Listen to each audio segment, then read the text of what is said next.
2 weeks ago, I talked about how beginning today and for the next 5 weeks, I'll be talking about 5 lessons that I learned from the year 2020. As many of us could speak to, 2020 was like no other year in our lifetime. Certainly, most would say in the last 100 years. It was historic. It was interesting. It was tragic and opportunistic, and so many things that we could say about 2020. So I know we all learned. You have a lot of things that you've learned from 2020. I have a few things that I learned from 2020. And my hope for the next 5 weeks is to share 5 things that I learned from 2020. And there could be so many other things that we could talk about, but I just want to share with us 5 lessons. And I shared with you 2 weeks ago that I thought about calling this Heinz 2 months ago when I was brainstorming with some of my friends. I thought about calling this Hindsight 2020, but instead I'm just going for lessons from 2020. So I'll be sharing 5 lessons from 2020. About a year ago, I remember teaching a sermon that I titled An Autopsy of a Decade. And I encouraged the people that were there, and those of you certainly that watch online, and I encourage you to write down kind of your experience for the last decade, last 10 years, and I talked about some points. You can go back in this channel, this Facebook page, and you can find those teachings. Never did I once thought about what 2020 was going to be like when I was teaching that series back in January of 2020. Never dawned on me that 2020 was going to turn out to be the way it did. But I remember distinctively one of the things that I said in that series was always plan for the unexpected. Even saying that, I didn't know how unexpected 2020 was going to be. It was just something that I included in that teaching, because planning for the unexpected is something that I've always done personally, and that was something I was sharing with all of you there. So today, about a year or so later, I'm looking back at what 2020 was, and as time goes, I will share some personal things that happened for us in 2020, some good, some challenging, but I would say overall 2020, challenging year for a lot of people around the world. For some people, 2020 was a great year, and we don't want to minimize that either. Okay, so my 5 lessons, and I'm kicking off today. Today, the first lesson that I want to share is navigating a crisis. It'll be an understatement to say that 2020 was certainly a year of crisis, not only here in the state, but globally. We just learned as of Tuesday, over 400,000 people in the United States alone have lost their lives to the coronavirus. That's more than the total death of soldiers of the United States soldiers in World War II, and hundreds of thousands of people around the world have also lost their lives. Thousands of people, tens of thousands of people in the US have lost their jobs, lost their homes. Perhaps hundreds of thousands of millions around the world have also lost their jobs and lost their homes. Clearly, the world is in a crisis. We're still navigating that crisis to this day. But 2020 was kind of like the epicenter of that crisis. That it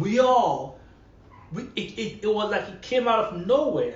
And all of a sudden, we're dealing with something that we've not dealt with for about a century. And I was telling Emily and I who were watching the news the other day, and someone used the word, and I said, Em, this is perhaps the most used word in 2020, and you guessed it, the word unprecedented. I think everything in 2020, or most things in 2020, were unprecedented.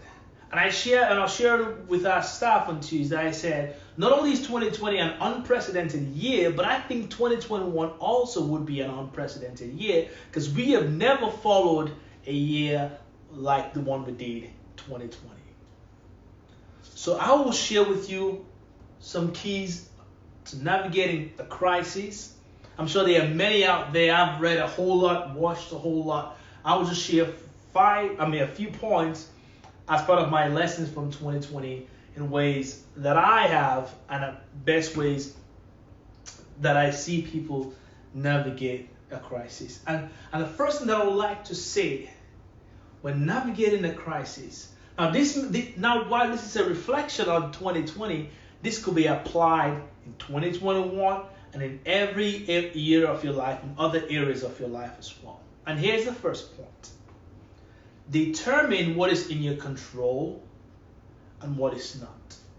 When navigating a crisis, it is critical, important that you determine what is in your control and what is not. There are some things in life that are totally out of our control, totally out of my control, totally out of your control, and no matter how much time and energy we spend on fixing it, they can't be fixed because they are just not in our control. And the best we can do when we find ourselves in such crises that are totally out of our control, the only thing we can do is pray and hope that God in His mercy and grace will come through for us. There are many people that got sick in 2020. It was out of their control. People lost their jobs, lost their homes. It was totally out of their control. There was nothing they could have done about it. And in those cases, no matter how hard you try, no matter what you do when something is out of your control like that, the only thing you can do is hope and pray that by God's grace, things will turn out for the good. There are definitely steps you can take to rectify the situation, but to some degrees, all of the steps, all of our efforts are very minimal. And I want to encourage you to, when things are not in your control, don't spend a lot of time trying to control things that are ultimately not in your control. Because we as humans, we have the tendency, and I speak for myself, because if you know anything about the Enneagram, I'm an 8, and I want things in a certain way. I like things to be controlled a certain way. And I've fallen victim of this, spending so much time trying to control something that I have no business or no power or no energy or no time controlling. So don't focus all your energy, all your time, all your strength, all your mind capacity on things that you cannot control. Because at the end of the day, you will only have so much results spending all your time on things you cannot control. Focus your time, your strength, and your energy instead on the things that you can control. In Matthew chapter 8, Jesus was going around doing great miracles, doing some awesome stuff. And there was a Roman officer whose servant was at home dying, and he came to Jesus and said, "Jesus, would you please heal my servant? Because my servant is dying." And Jesus was like, "Well, let's go." And this Roman officer was so wise, and he said something that Jesus was impressed by. He said, "You don't have to come." He said, "Like you, I have people under my control, and I can say to them, go do this, and they do as I say. So you too, you have authority and power under your control, and all you need to do is say the word, and my servants will be healed." What this Roman soldier got was, the thing that was in his control was not his ability to heal his servant, but it was in his control to go to the person who could heal his servant and ask for help. So you've got to know what's in your control. That Roman soldier would have spent all his money, all his time, all his energy trying to heal that servant, and that servant would have certainly died. But he was wise enough to find the person who had it in his control and in his power to heal his servant. So focus in a crisis. Focus on the things that are in your control. Put your energy on the actions and the steps that you can influence to bring an ultimate good in your favor. Like the Roman officer, you have to, if you cannot change it, maybe the second option, which is my second point, is to find the person who can. And here's the second point. So the first point when going through a crisis, determine what is in your control and what is not. That will save you a lot of time, a lot of headache, and a lot of trouble. And here's the second point. Don't go through a crisis alone. See, as humans, when things happen, sometimes out of our reaction or our genetics or our makeup, we tend to back up and close up because we want to protect ourselves and protect sometimes the people that we love. So we just go into ourselves, into our shells, and just close up.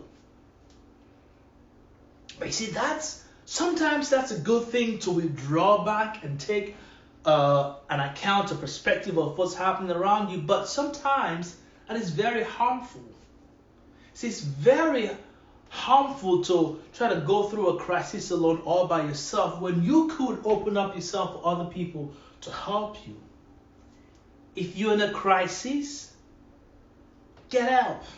Seek others to come alongside you. Seek others to come alongside you. Allow people that care about you to help you. And what we've noticed is that there's been, in 2020, there was a spike in substance abuse. There was a spike in domestic abuse. There was a spike in many abuses because humans, we were not meant to be totally socially distanced. And that's why one of the big moves they made in 2020 was to change the terminology from social distancing to physical distancing. Because we are social beings. We are meant for interactions. We're meant to interact with each other. So while during the COVID time, many people could not physically meet in a space, they socially met virtually. Now, for many people, that's not the same. However, it was a good substitute because they were still able to have the social interaction that as humans were built to make.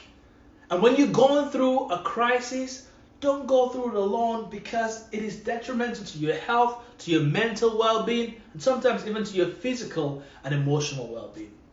Open up yourself for people to help you. As an old proverb that says, a problem shared is halved.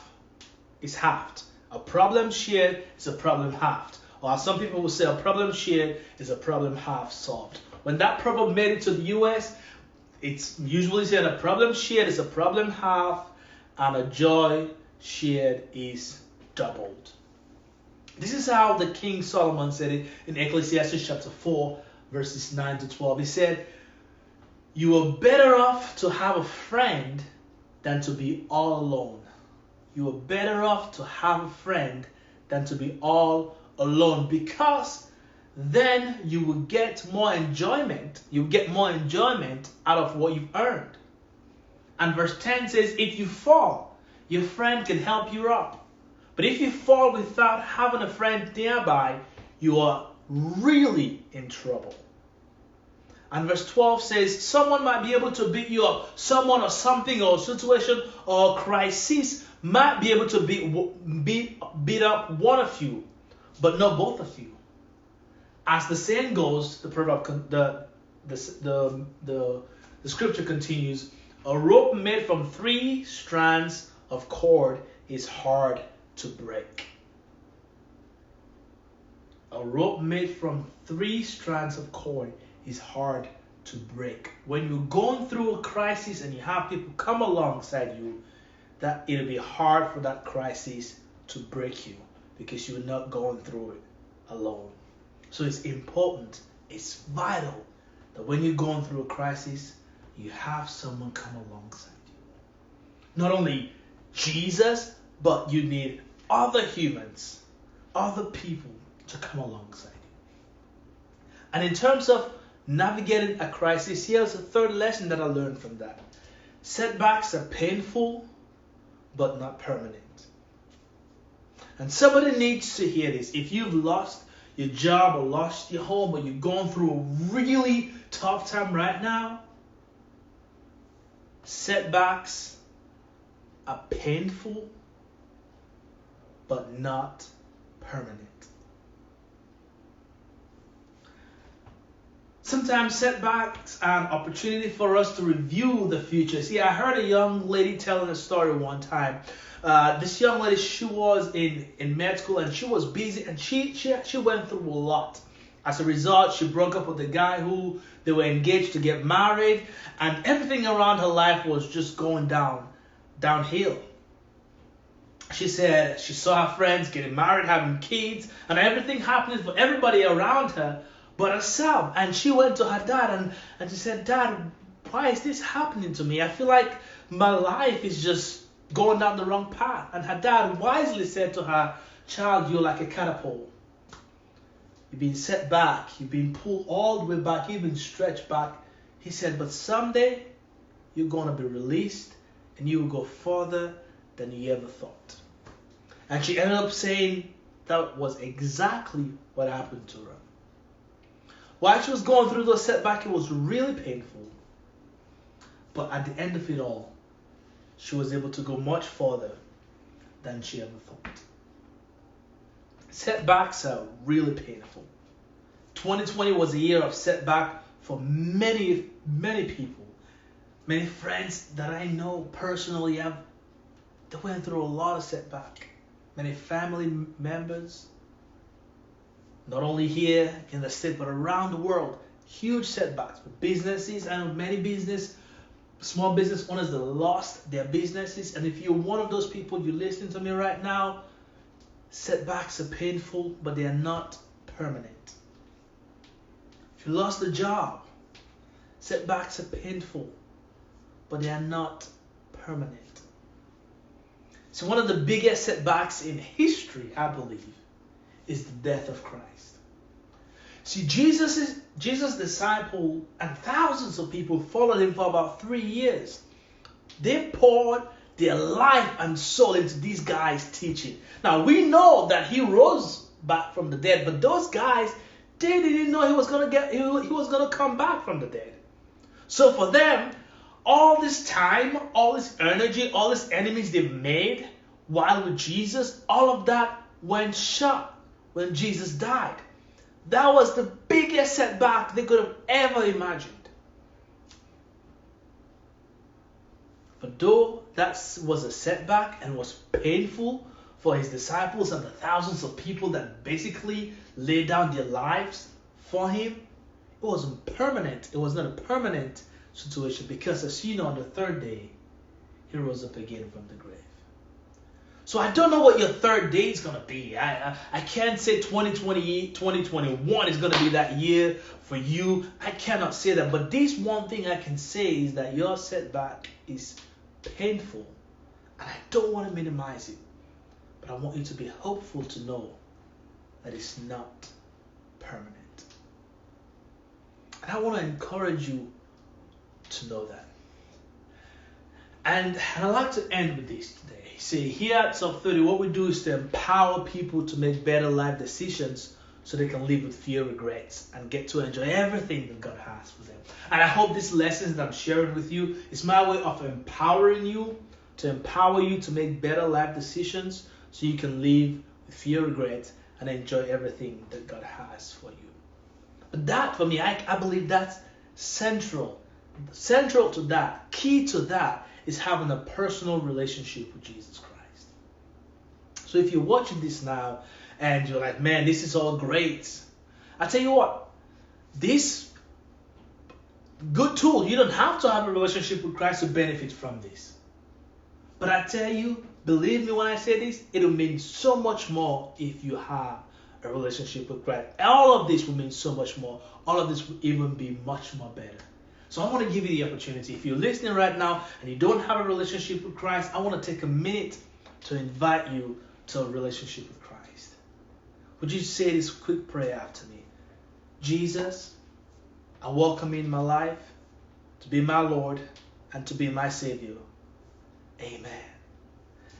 If you've said that prayer for the first time, I want to welcome you to the family of God. I guarantee you that's the best decision you've ever made.